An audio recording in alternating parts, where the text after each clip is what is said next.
Hey everyone, if you're like me, winter is the perfect time to start dreaming and planning for that lush, vibrant spring garden.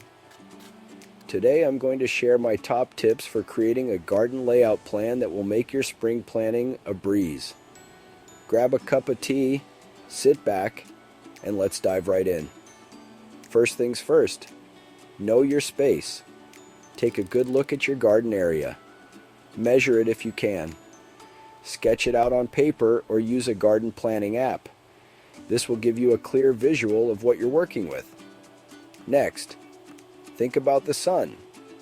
Sunlight is crucial for plant growth, so observe where the sun hits your garden the most. Note down the sunny spots and the shady areas. This will help you decide where to plant sun-loving veggies like tomatoes and peppers, and where to place shade-tolerant plants like lettuce and spinach. Now, let's talk about soil. Healthy soil is the foundation of a thriving garden. Test your soil to know its pH and nutrient levels. You can get a testing kit from your local garden center or send a sample to a lab.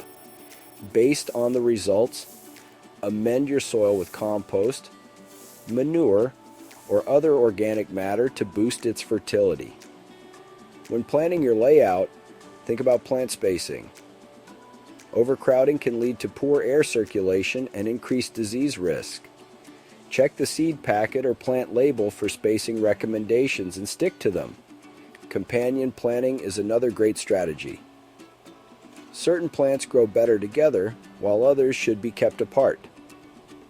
For example, basil and tomatoes are best buddies, but beans and onions, not so much.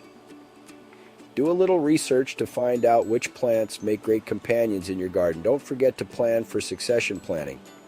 This means planting new crops as soon as one harvest is finished. It keeps your garden productive all season long. For instance, after your spring peas are done, you can plant summer beans in the same spot. Lastly, consider the aesthetics. A beautiful garden layout not only boosts productivity but also brings joy. Mix up textures, colors, and heights to create a visually appealing space. Pathways, trellises, and borders add structure and charm to your garden. And there you have it, folks. By following these tips, you'll be well on your way to planning a thriving spring garden layout.